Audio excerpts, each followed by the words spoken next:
Now we'll address the first kind of velocity we want to look at, which is average velocity. This will be different from what we look at later. With average velocity, and we'll go ahead and say over a particular time interval, because that's how average velocity is calculated. Over the time interval here that we marked before, t0 to t0 plus h, again assuming, as always, that h is greater than 0. The definition then of average velocity will be the following. We'll use the letter v for velocity. We'll put a subscript here which will eventually abbreviate, but I'll write out the word right now, average. And I'm going to also put the interval t0 to t0 plus h here to remind us that we're dealing with an average over this interval of time. The velocity is defined to be the displacement that occurs over this period of time, over the time elapsed. Now, since we already have notation for this, we can go ahead and replace that by the notation. Displacement is the final position, s of t0 plus h, minus s of t0, over the time elapsed. And if the time goes from t0 to t0 plus h, the time elapsed, of course, is just h. So there is our definition of average velocity. Now notice, average velocity is a quotient, and that quotient has an h in the denominator. And the h down there, we said, has to be greater than 0 so that there's an actual interval here. Average velocity is limited to a calculation over an actual interval. Now, if we wanted the velocity at a particular point in time, like t0, for example, this calculation won't work, will it? As we saw when we did limits, we would be trying to divide by 0, and that won't work. So if we want the velocity at a given point, we'll have to think of something else. Luckily, we have the tools for that. Before we get to that, let me remind you of the fact that velocity is an object that is unlike some of the numbers you've seen. Velocity consists, or has the following two properties, consists of both a magnitude, and in the case of velocity, the magnitude is speed. And velocity also consists of a direction. And here the direction will appear as either a plus or a minus sign. And that's because velocity is what we call a vector. It has two properties, unlike speed, which is not a vector. Speed would be saying you're going 30 miles an hour. Velocity would be saying you're going 30 miles an hour west, for example. Now, since we're doing a one-dimensional motion, there are only two directions, and plus means go to the right, negative means go to the left, so that's all we need. If we were in 2 space or 3 space, we'd have to deal with the whole direction issue. But luckily, we can keep that simple. So velocity is a vector, and just for the record, that means that if we take speed, and we take speed based on the average velocity, so we'll call it speed average, is going to be the absolute value of the velocity average, or the average velocity. That removes the plus or minus sign, makes this positive, and tells you the speed, which is always a positive number. Let's look at an example so we can explore this a little bit. Suppose we have a position function given to us, and that position function, say, is s of t equals 1 plus 3t minus 2t squared, where, let's say, t is in seconds and s is in meters, which I will abbreviate just with the letter m. Now here's the question. The question is find the displacement. We know how to calculate that. The displacement and the average velocity over the time interval, and I have to give you a time interval for both of these calculations, the time interval from 1 second to 3 seconds. So let's look at how we might calculate this. First of all, let's do the displacement. That's the easier of the two. The displacement is the final position minus the initial position. The final position, let's write this out, the displacement is equal to the final position minus the initial position.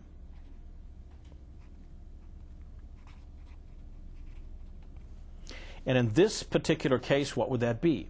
The final position would be at the 3-second mark, so we'd put 3 into S and calculate S of 3 minus the initial position, which occurs at the 1-second mark, S of 3 minus S of 1.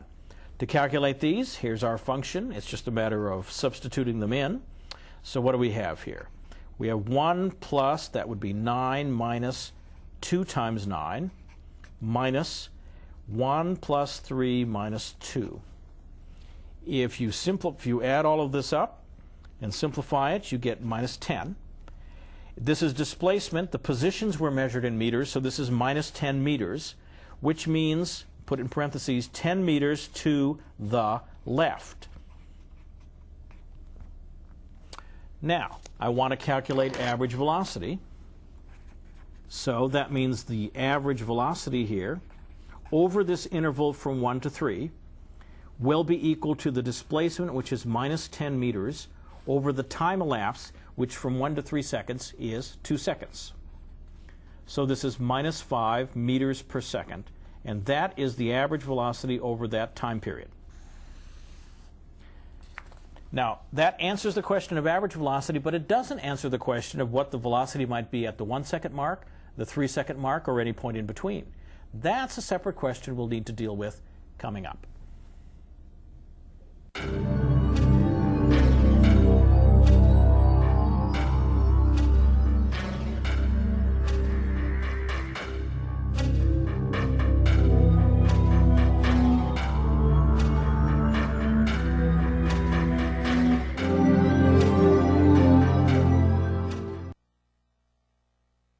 From average velocity to instantaneous velocity.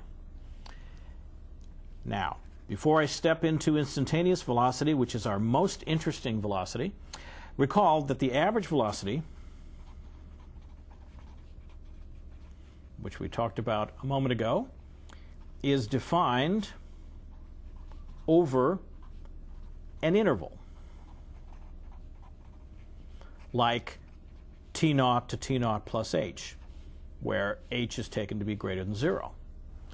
Instantaneous velocity, on the other hand, we might ask the question, what is the instantaneous velocity at, say, time T0 for convenience? Could pick any point, but let's pick the one at the left because that's a little easier to look at. And then let's see if we can come up with a definition of that. It would seem that as the h gets smaller and the time interval gets smaller, starting at T0 but going over to the right in smaller and smaller increments, that whatever we get as an average velocity, it would seem, ought to approach whatever velocity is occurring right here at time T0. The velocity, or the speed at any rate, that you would see on your speedometer as you're traveling down the road.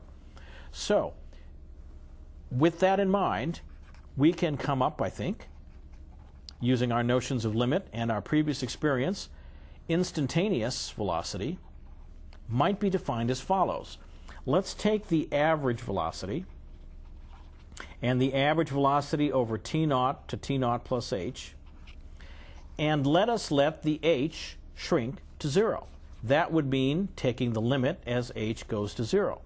If this limit exists, it seems to be exactly the right definition for an instantaneous velocity, and I guess I should write here at T0. Now, we're going to improve the notation here. We'll be able to say v of T0. So that's instantaneous velocity still, but I'll use the functional notation to get the T0 up here. And then on the right, we can also write some symbols, because we know what the formula is for the average velocity. It is the final position, s of T0 plus h, minus the initial position, all over h, which is the time elapsed. Now we have a formula for the instantaneous velocity. It is, of course, a limit, and limits don't always exist, but this seems to be the right definition. And you know what? If you pause for a moment and look at this, you might say, that looks awfully familiar. It looks like, well, it looks exactly like the formula for tangent slope. And the fact that these two have that in common will turn out to be key to what's coming up. But before we leave this, let's look at an example just to give you a little feel with this. If we use known physics about falling bodies, if you have an object and you drop it, an object dropped off a 1,250-foot building, then that object will have height above the ground, S, and let's say we're measuring in feet here, of course, has height S above the ground, based on our notions in physics, at time t, which we'll measure in seconds, given by the position function s of t, which is 1250, the height of the building, minus 16t squared. And you can see, for example, when time is 0, that means when you have just before you drop it off the building, then the height is 1250, and as it goes down, it subtracts away from that, so its height is lower and lower and lower. Okay, with that in mind, what is its instantaneous velocity at time? And let's pick time t naught to be, say, 5 seconds. Now let's hope we picked a good time, because if the time is too long, it will have already smashed into the ground. But let's say that this time is a well-chosen time and that won't happen. So we'll actually have a calculation here. Now the calculation is very straightforward. We have the notion from the previous page. The instantaneous velocity at 5 seconds will be defined to be the limit as h approaches 0 of the final position, so it is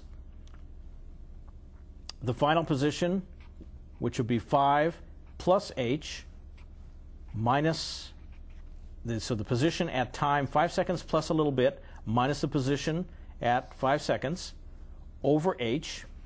That's how we calculate it. We let the h shrink to 0, and that will give us our instantaneous velocity. Now we have the information about the position function right here, and so we can go ahead and put that in. So we have the limit as h goes to 0. And again, I'm going to pull the 1 over h, so the h on the bottom here, I'll pull 1 over h out front just for convenience. And then in here, I will substitute 5 plus h into the function.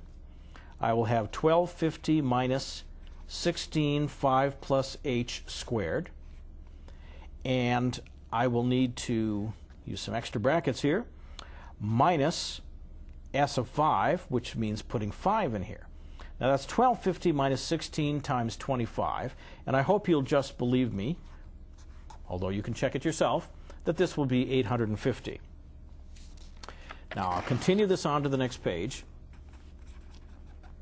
This is the limit as h goes to 0. Again, the 1 over h is out front here.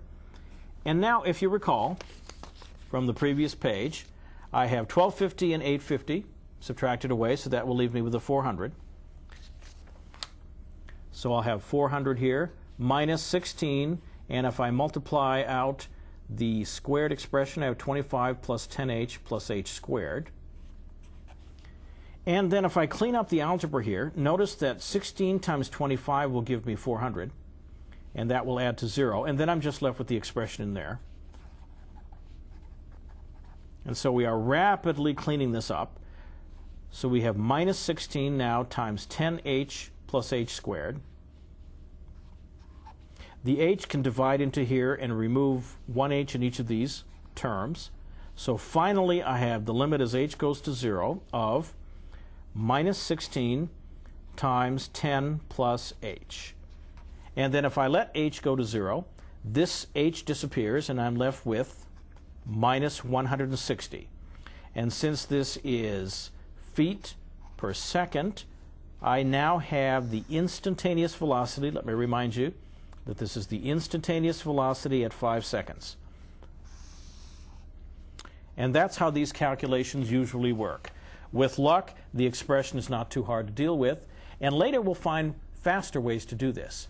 But now you have a notion that there is an instantaneous velocity sometimes, when the limit exists, that is opposed to average velocity. You want to keep those ideas separate.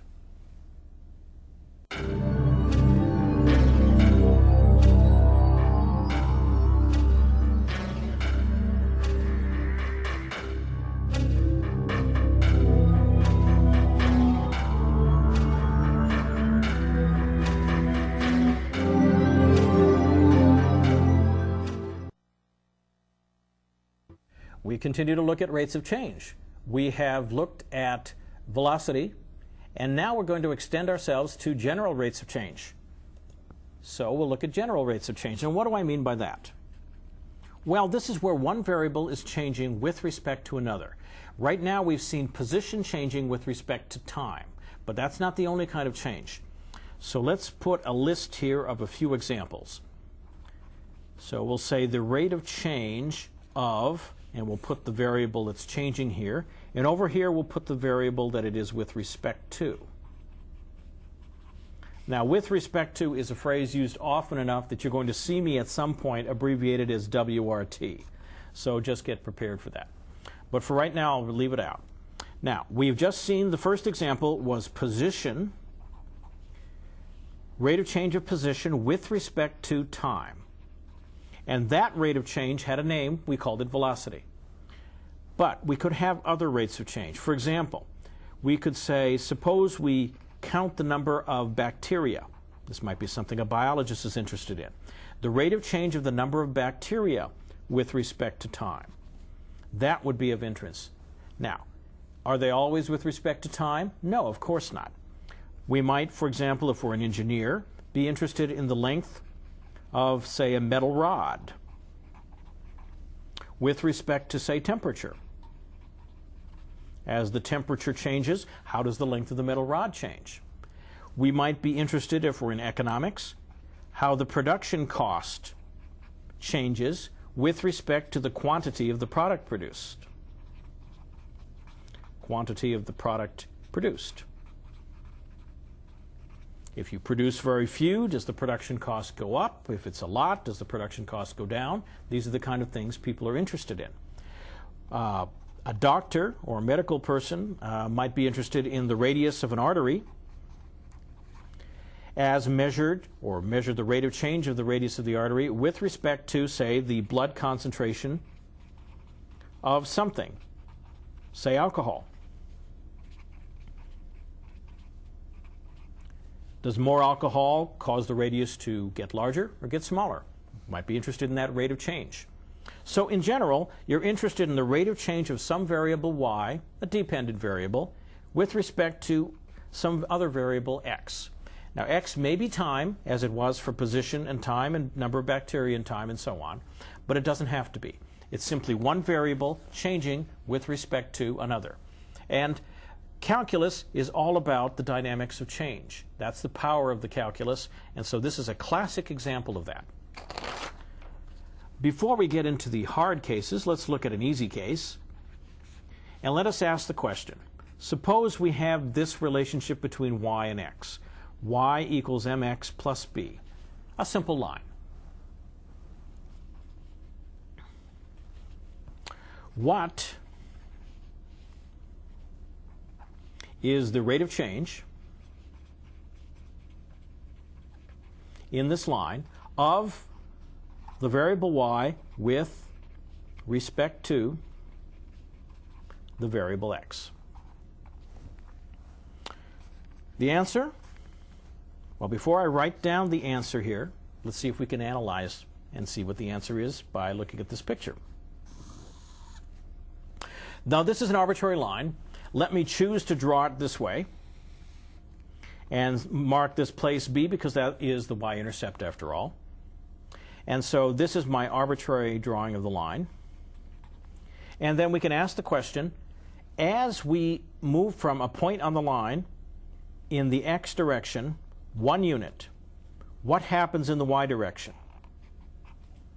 Well, if you remember, the slope of a line is the rise over the run.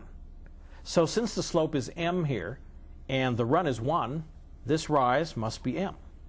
which means for every unit in the x direction that is moved, the y direction you move up in my picture, m units. So that seems to be what the rate of change is. It seems to be simply m. Let me write that down in English. Each 1 unit of change in x, or in x position if you like, produces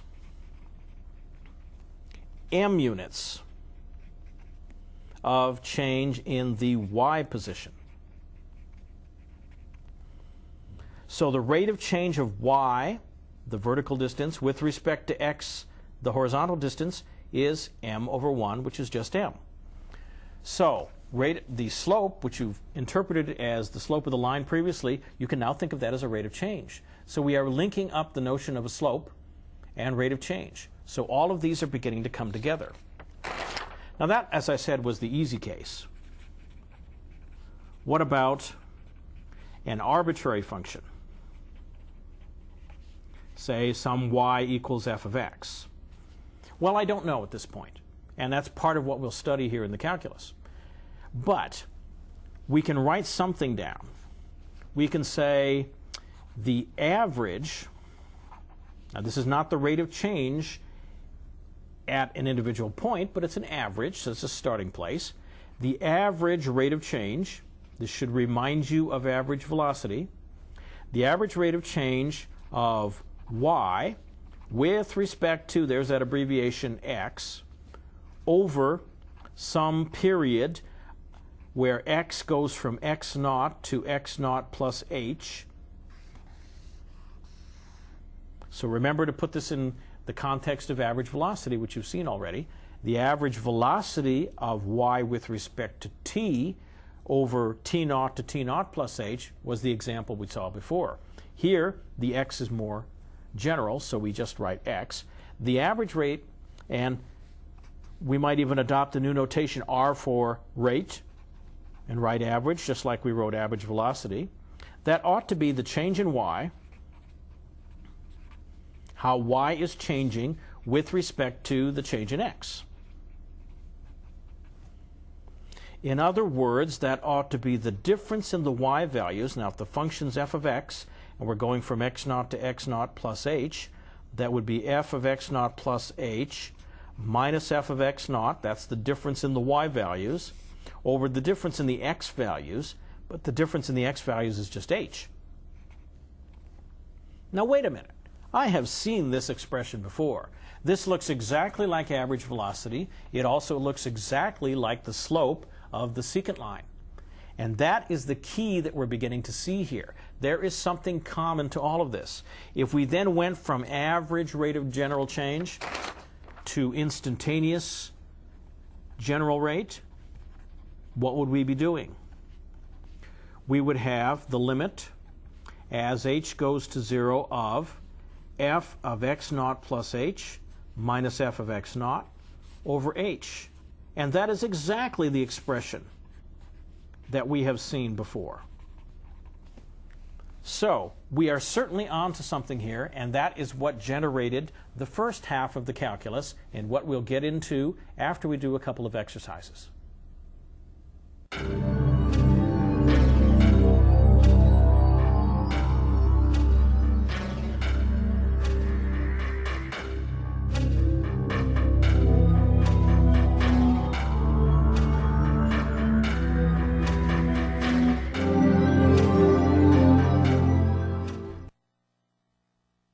Now, a couple of exercises. The first one is a series of graphs that I want to show you. So, what I've got here are 4 graphs drawn out, and for each one, I'll draw them as the last thing I do here. For each one, I want to have you answer the question, does the velocity instantaneous, so the instantaneous velocity, increase or decrease as you move with time from left to right? So here are the pictures. Here is the first one. Here is the second one. Here is the third one. And here is the fourth one. So you want to answer the question if these are functions, and this is position now, position versus time in each one of these. I want to ask you the question, does the instantaneous velocity increase or decrease as you move from left to right? Give that a try.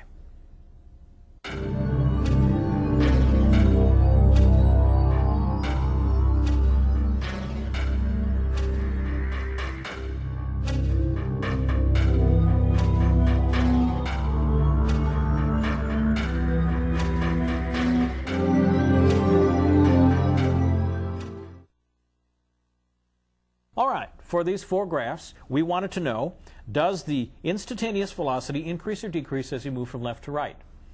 Well, there's no velocity graphed here, so we need to figure how we're going to get that information.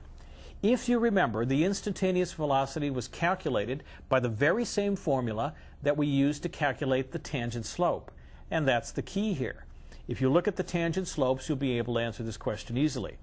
For example, in this first one, if you look at the tangent slopes, they start off here very steeply, positive, large positive slopes.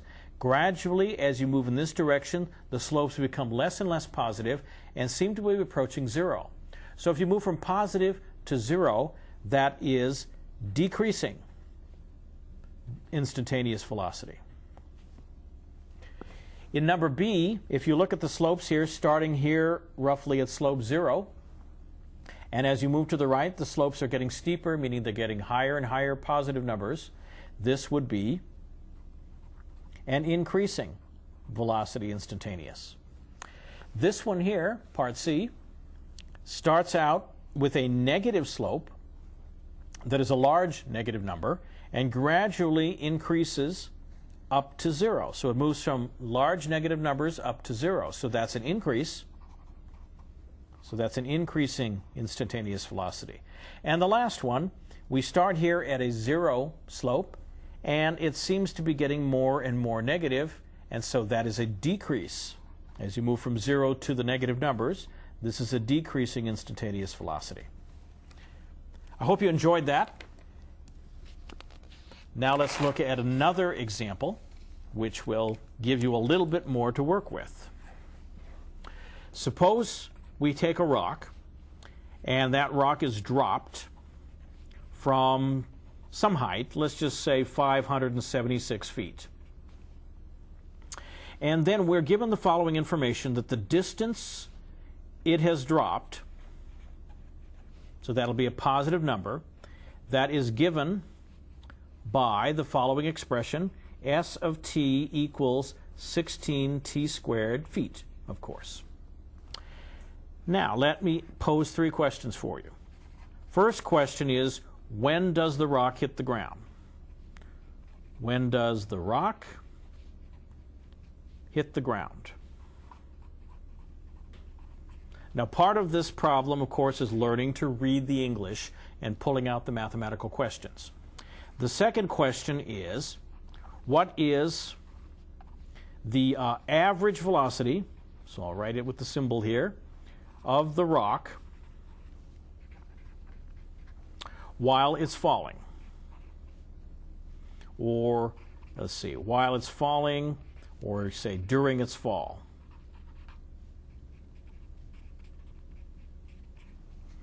And the last question is, what is the instantaneous velocity of the rock when it hits the ground?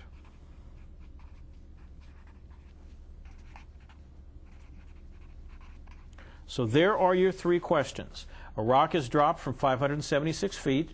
The distance dropped is given by this expression, which you see is always a positive number. When does the rock hit the ground? What is the average velocity of the rock while falling, or if you like to phrase it, during its fall?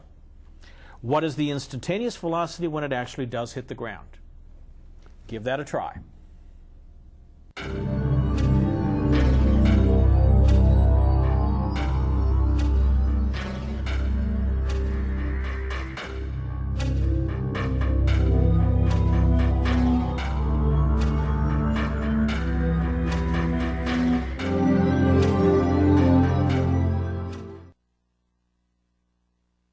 Now this problem should be fun. We have this rock dropped from 576 feet, and we know that the distance it has dropped is given by this formula. First question is, when does the rock hit the ground? Now, our translation here has to be for the word when. When means at what time t does the rock hit the ground? The second piece of the translation is, what does it mean rock hit the ground? All I have is a distance formula. Well, if I think for a moment, the rock's going to hit the ground when the distance it has fallen, remember this is the distance dropped or the distance it has fallen, when the distance it has fallen is the total distance up to where it started, which is 576 feet.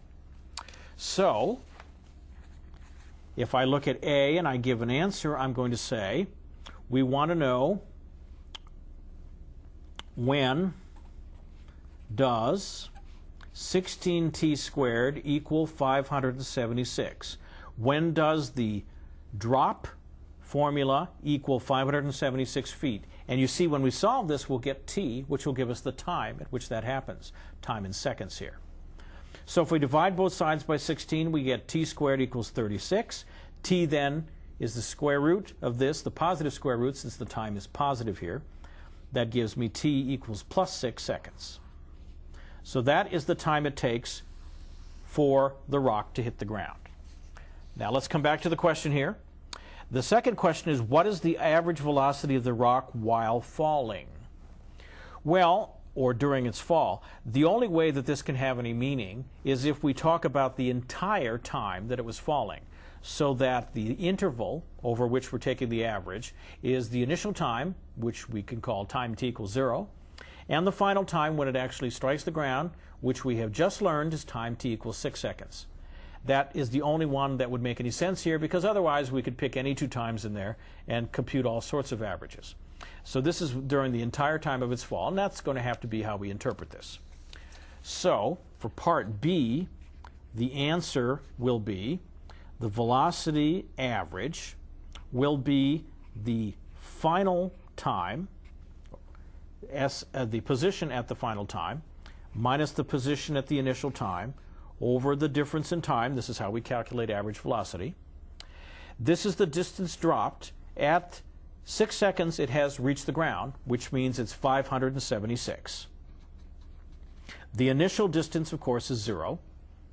And then 6 minus 0 on the bottom. 6 into 576 is 96, and this is feet per second. So that is the average velocity over the entire time period from 0 to 6 seconds. Our final question, what is the instantaneous velocity when it hits the ground? Well, when it hits the ground, we've already figured out in part A. We know it hits the ground at 6 seconds. Instantaneous velocity, we know, is taking the limit of the formula for the average velocity as we let that h value, which was positive, approach 0. So we know the calculation we need to do here. So let us go ahead and do it. In C, the answer will be the instantaneous velocity at 6 seconds will be the limit as h approaches 0 of the position at 6 plus h minus the position at 6 over h. That is the calculation over the interval from 6 to 6 plus h. And the rest is just doing some algebra before we take the limit.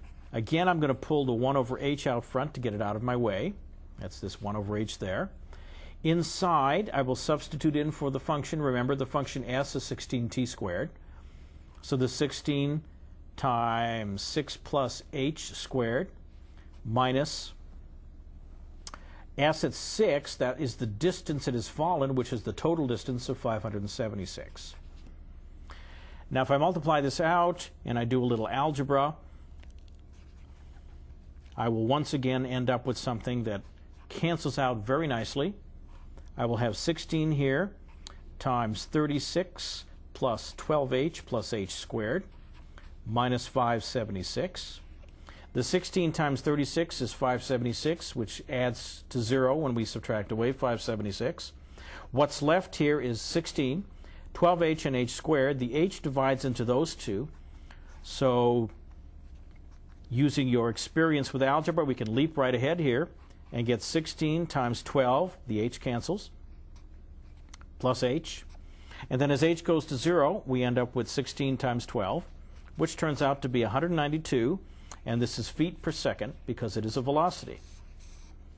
So, the instantaneous velocity when it strikes the ground is 192 feet per second, as opposed to its average velocity, which we remember was 96 feet per second. So with that, we'll stop